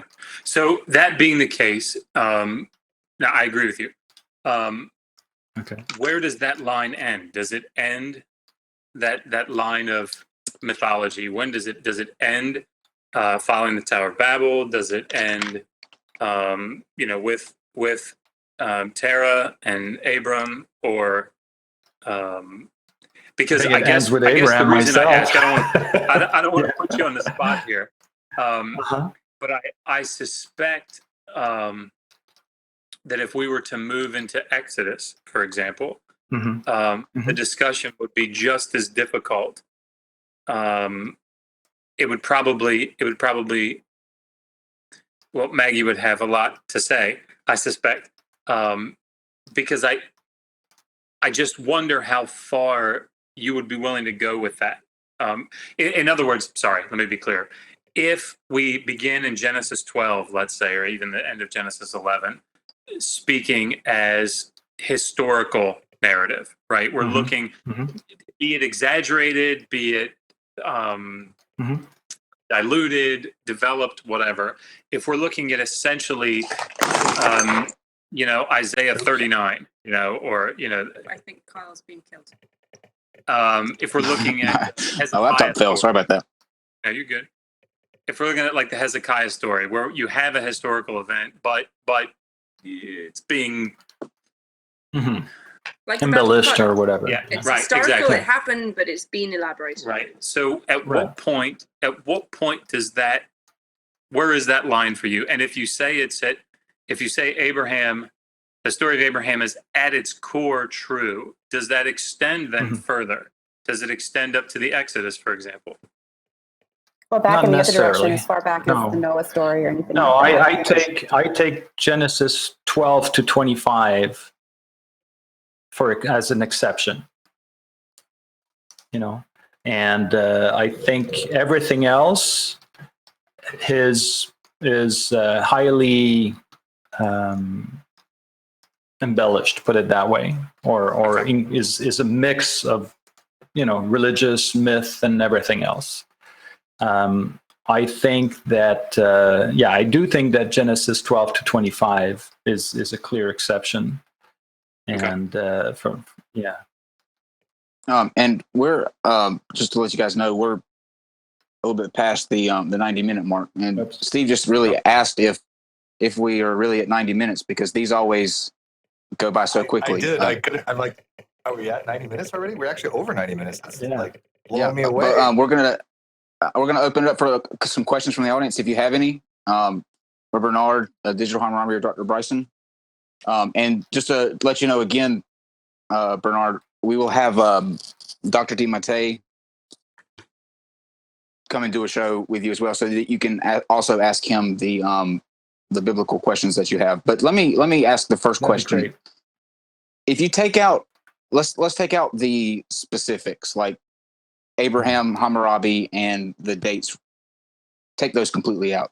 Doesn't this seem like on its face more plausible than what we have as religion today, or like how it started? Like you have an agreement between a king and a man over land that was, being warred over or unruly. And over time, as that story gets passed along down generations and generations, slowly the king becomes more glorified because he had the power to do such a thing. To me, that just sounds like it's so much more plausible. Who are you Who's that asking, question? I Kyle? do too, but I'm biased. Just either of you two, whichever one wants to grab it. Can I jump in and start with Josh, and then Please. I'll try to keep it Go for short. All right. Sure. So I'm gonna take the probably unpopular, from a scholarly perspective, opinion here that any situation in which you have a line between kingship and godhood blurring in the ancient Near East is one that I think is worth taking a close look at, and with a positive eye. I think that the kingship and godhood that there's so much overlap in the functions of those two offices in some ritual contexts and in cultural contexts, that there is some inherent appeal to the idea. I think in its specifics, it's so hard to defend this particular narrative. But I think that the idea behind it, this idea that gods do a lot of things that kings do and vice versa, is really an important point to make about the ancient Near East overall, at least about Egypt. I would say in this particular context, though, because I agree with you, Maggie, that the problem is that you actually don't have a mixing. I see what you're saying. We're trying to imply a mixing, but actually the text is there's nothing that I can see that's necessitates any kind of a kingly role here. I mean, this is a divine role, and as a matter of fact, I would say that that it's a very specific role that's being played that is divine, because it's, in other words, if the text were saying explicitly, the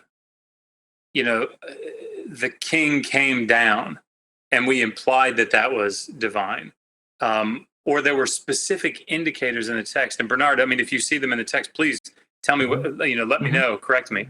But I don't see anything overt in the text, anything that can't be unmistakably stated that says this is the action of a king that we're seeing here, and that role is being blurred. It seems actually very clear that this is Yahweh, this is their deity coming down. The only blurring that I see is that we're trying to make Yahweh be that king, and then once we make that assumption, then we can see the blurring that takes place. But Bernard, how would you respond to that?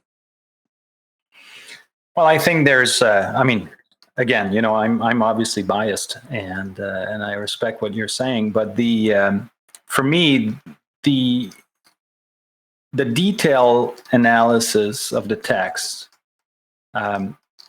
tells me that the story is a story of a mortal, and there's so many little details, like one of the example is just the birth of Isaac, and how what I try to argue for in the book is that if you take Yahweh as a mortal, and you have Yahweh that visits Sarah in the tent, and 9 months later Isaac is born.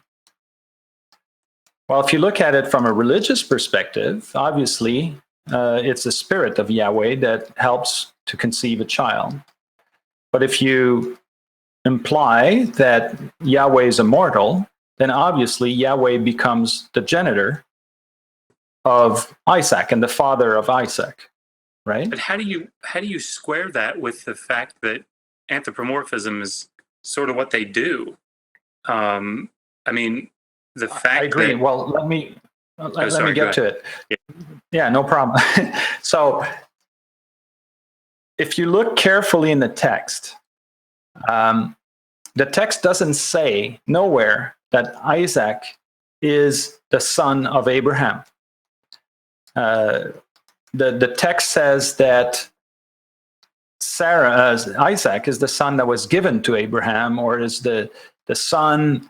There's a difference, and I don't have the details in mind right now, but there are differences in the way the Bible talks about Ishmael, the relationship between Ishmael and Abraham, and the way Isaac is presented. And Isaac is presented as a son that was given to Abraham. And so in the text, you also have, obviously the famous passage where God, or the Lord, demands Abraham to sacrifice his son, his only son. In the Bible, we have the name Isaac. But for Muslims, it's Ishmael. So again, why do we have Muslims and Jews and Christian agree on the entire story except on the name of that son? And from when you look at it from, again, the perspective of a mortal, it makes total sense.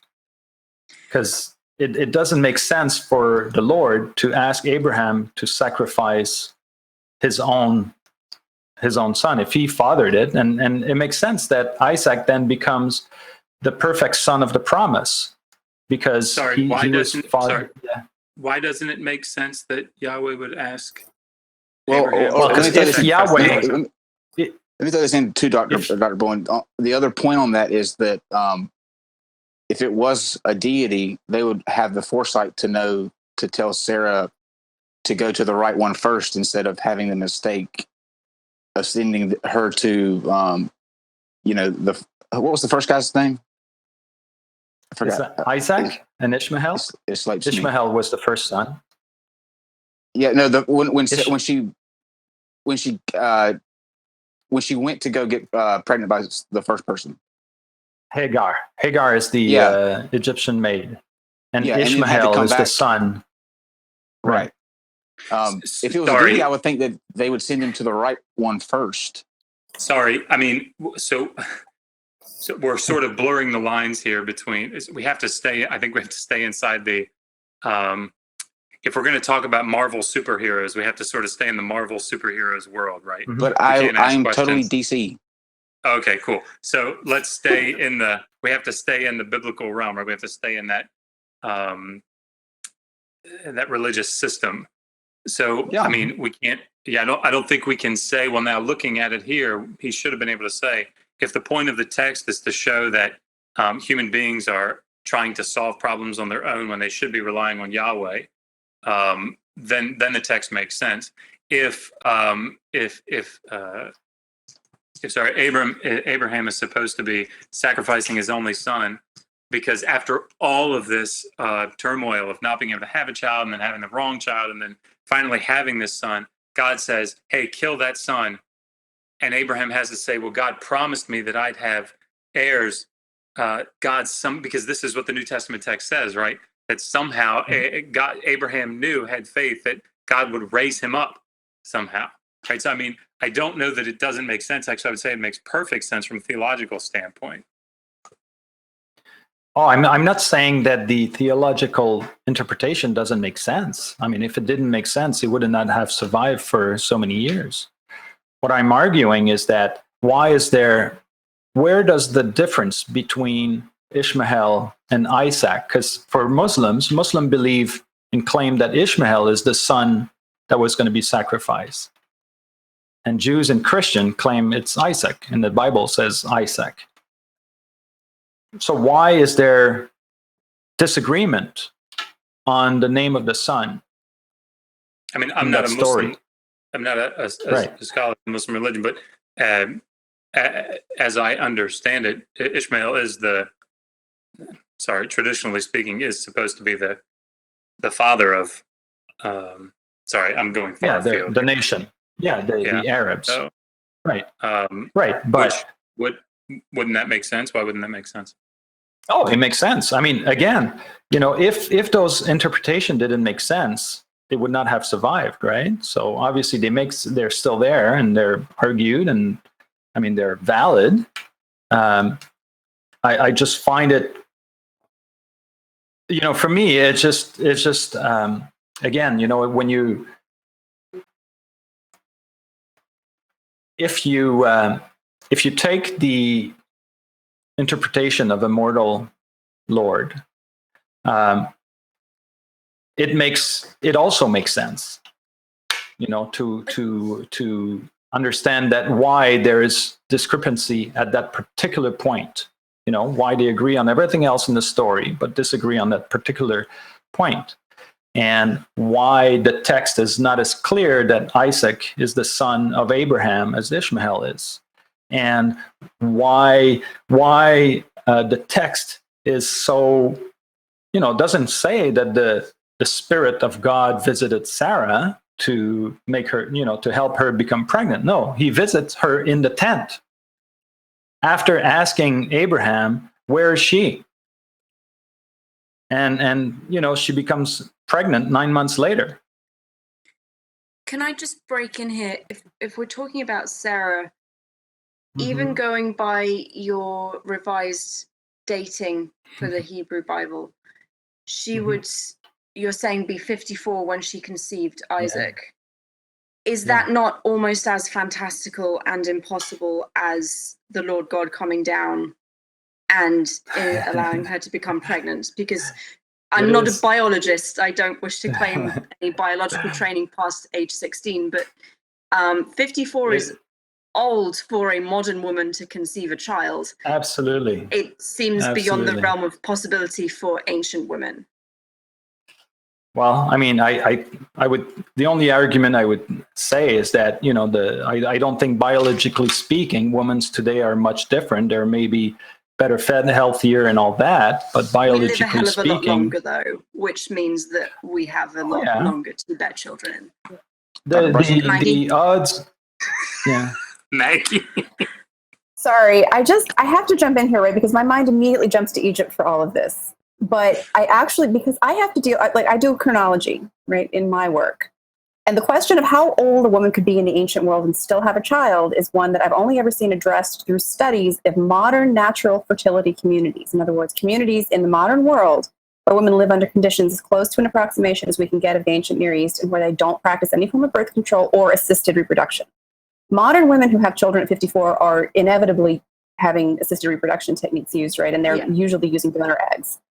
In the studies that have been done of women under the same conditions, or as close to the same conditions as we might be able to get to what might have been going on in the ancient Near East, the oldest would be that women usually conceive a child is in their early to mid 40s, and it drops to 0 after about 45. So those are the data that I've seen.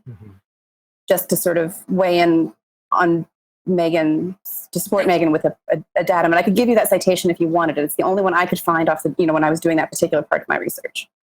But the question of how old somebody could be and still be the mother of another person is a question that you have to deal with a lot doing prosopography when it comes to the ancient world. So. Or it could be a completely it. made up story too. I mean, from the Bible, it could be just a way of painting a picture, like allegory. So, I mean, it's hard to tell on that point. I mean, I don't know how you settle that. There's no way to settle that, actually. It's all conjecture. It's bigger on the inside. I mean, I think we all agree. Yeah. Oops, sorry. I was just going to ask Steve if there were any questions from the live chat. Did you have something you want to add on that, Vern? Well, I think maybe the only thing I would say, and again, I won't dispute that, and it's a fact that I'm also struggling with. The only thing we can attest is that the tradition remembers this event as being almost a miracle, that Sarah gave birth at that age. Not almost. Literally a miracle. It remembers it as a divinely caused. That's the word I'm looking for. I'm sorry. All you have to be is a few years off in the actual age, and then posit. You can come up with all kinds of contingents, like all kinds of ways to make it kind of work, right? Like you say, well, they said 54, really she was like 47, and it really was a miracle, but it happened. A few decades here and there, right? Yeah. Well, no, you just a couple. We're dealing with human timescales, right? 5 years, one way or the other, can make or break an argument if you can find them. That's true. I mean, that's true. There have stories about older women getting pregnant. I mean, in their 50s and 60s, even. So it can biologically happen. It's just an outlier. Very rare. It's very, very. But very, the point. very, I mean, very I think that's the thing that we're missing here is the point of the text. The reason that they're saying her age.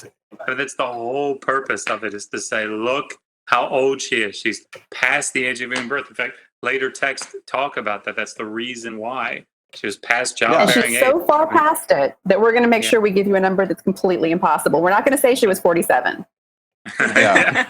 Isn't it Well, like, Methuselah was what, 900 and something? 90 some odd, right? Yeah. How old was Methuselah? Like 900 and... 969 when he died. Yeah. I would About as old as I feel in the morning. I would not want to live that long. Anyway, Steve, what questions do we have from the... Okay, and I gotta tell you, the amount of profundity in this hangout is way beyond my ability to even get. I'm loving this, but mine too, and I read the book. I've just been trying to... not even going to try to even front that I'm just woefully confused, but it's highly, highly interesting and entertaining. But by the way, the people have asked about your book. The book is in the video description, so if you guys want to go buy that, it's in the video. You should. It's a good read. Yeah, you It's should. fun read. A Yeah. lot of people asked about it, so there you go. So the link is there. Okay, let's see where to start on some of these questions.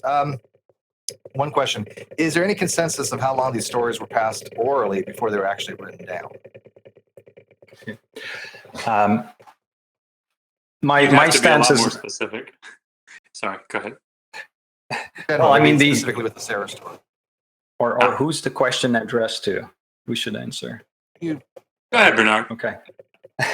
Well, that's another unpopular position I'm going to take, but I'm trying to argue that this text was not passed down orally and could not have been passed down orally. I'm using two arguments. One is the fact that if that text had been passed down orally, we would have lost the capability or the possibility of reading it the way I'm suggesting it should be read, because the details would have been lost. You know, the only reason we can give that alternative reading is because it was unknowingly passed down perfectly, or as close to perfection. I mean, there is some editorial comments to it, but I think the bulk of the text was passed down not knowing what was behind it. That's what I'm suggesting. Now, because there has been a number of studies on oral tradition and how reliable they are, and the conclusion is that they're relatively reliable for preserving the story within the contextual, within a cultural context, but they're terrible for details. You just lose all the details. That's what you would expect, right? So because of that, I do not believe. And again, I mean, the argument could go the other way. Dr. Bowen might suggest that, well, maybe they've been passed down orally, and it's by accident that you're able to do an alternative reading, and that's probably perfectly valid as well. I just think that the odds, and I'm suggesting I'm doing some analysis of the text to show that the use of the term Yahweh as an anthropomorphic character versus the use of Elohim as an anthropomorphic character, the probabilities that virtually all errors have been assigned to the anthropomorphic character, for me, support the idea of the text passed down in writing. And again, we know that, during the Bronze Age, text was available, writing was available in the Levant, but it was a state affair. It was for state affair. It was definitely not used for religious text initially, at least, or it was used for, we have text from Ugarit, but initially, and it required power and wealth to be able to write down those texts. You needed scripts, you needed schools, you needed knowledge, and all of that. Okay. So again, for me, the idea that it was not a religious text makes that possible. Okay. Next question: are there any other examples in mythology in that region where the ruler of a group of people is a god rather than a king? That would be a good question for Dr. Bryson, since she specializes in kingship.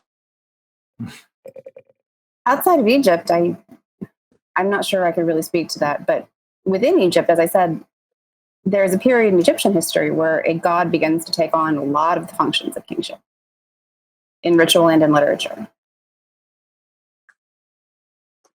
Okay. Bernard, did you want to? I think in Mesopotamia, the mythology generally portrays gods as like kings over the kings, but there's always a human.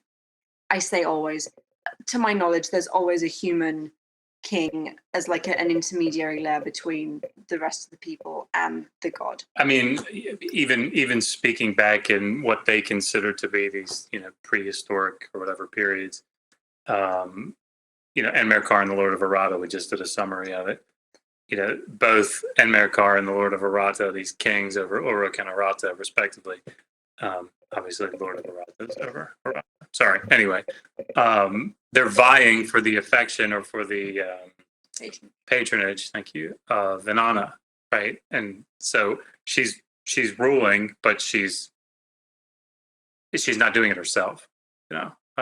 She's saying, yes, I favor this king or that king over this particular area. So, yeah. And in Egypt, there are still kings or representatives of the gods. So the high priests of Amun, who themselves take on some of the trappings of, and in some cases, mostly all of the trappings of actual kingship, are there. It's just that Amun is described more functionally as a king, and the high priests are the ones who are sort of serving as his interface, as kind of para-kings with the world. As the closest one I can think of is Egypt. Makes sense. All right, I think we have two more. Two more. So, Bernard, somebody had asked if, when you thought of your hypothesis in this detail, have you considered what the biggest counter argument would be? I tried to list them in my preface, and I think we're having them tonight. Well, there has to be more, of course, but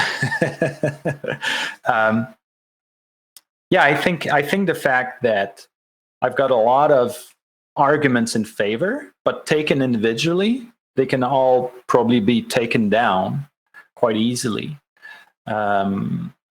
Because my biggest challenge is that I found nobody who has investigated this possibility. And so there's a lot of groundwork that has to be kind of investigated. And I'm a single guy, and I don't have a PhD, and I've got a full-time job and everything, So this is, for me, this is just a weekend and evening, questions that I've been trying to answer as best as I could, but obviously there's lack in it. The question again is this work? Because my only hope or my only objective is to reopen or open a possible question that some scholars might be interested to dig into. Because I'm not going to do this all by myself. I will say that if, for somebody to have a question like that, you put in a lot more work than what the average person would do when they have a question in that particular field. So, and I would just say, goes to show he's actually trying to do actual scholarly work. This is how you would approach it, would it not? Yep. Yeah. What are you gonna say, I would say help him out. It's tough doing this stuff. Go buy the book. And I mean that. Yeah, I really think, at least from the Mesopotamian history standpoint, I think it's a good synopsis. He lays out a pretty good synopsis of Mesopotamian history. So that in and of itself, I think, is a useful thing to have. And it's go buy it. Thank you. Excellent. All right, last one. One last question. This last one is to all you fine, intelligent, brilliant people. Somebody wants to know if you've tasted ancient Egyptian or Mesopotamian beer, and if so, which one was better? I haven't. They did make some and bottle it, and apparently our advisor tried it. Apparently, it tasted foul. So yeah, Wasn't it Dogfish Head? Yeah, I think they made did the series. They did like an run ancient of Chinese and Mesopotamia. an Egyptian. Yeah, they knew. They Dogfish figured out Head's how good. the recipe was, right? They found out how to make actual Egyptian beer. Did they not? Yeah. The difficulty with Sumerian beer. We have I don't remember about Egypt, but we have a beer deity in Kasi, and so we have actual beer texts. Where you have recipes. And do you guys have that in Egypt? Not that I can think of off the top of my head, not a specific recipe. We know how it was made. Yeah. I mean, we have like tablets that actually have the recipes on it. Proportions and yeah. That is awesome. What would be so bad about it? I'm just wondering what makes Of it all the alcohol. things- And what would be alcohol You should make- content? Oh, I mean, those are very specific texts to work through. The problem is that there, I'm certainly, Megan will attest to the fact that I am not a chef in any way. Well, but you I have one can- right here. There you go. Well, I can imagine then, There you go, Kyle, Kyle. It's a that new job messing for up you. one of the ingredients just a little bit could be very problematic for the overall flavor of the drink. And I think, with Sumerian texts, although we understand the language very well, it's not perfect, and it's certainly not, like reading Hebrew or something or Greek or whatever. So, There's some debate over what specific ingredients might be. yeah, and particularly with foodstuffs, I mean, it's just difficult. So I think when they made it, They may or may not have done it correctly. It probably would have No. recognized what we would be considering beer at this point, Yeah. but Yeah, it would have been a fun video to put on YouTube. Yeah, I was going to I would say try it. that. Brew That'd be a cool recipe Sumerian book, beer. too. I would That'd be a cool totally do recipe that and book try too. it. Okay, well, that's all the questions. I want to thank each and every one of you for joining us. We will get Dr. DiMattei to answer your biblical questions on that end. So now we will turn it back over to you guys to plug your channels, plug whatever you've got coming up. If you're doing something exciting, just say goodbye, whatever you want to do. A cool quote that you know, anything like that. Bernard, we'll start with you.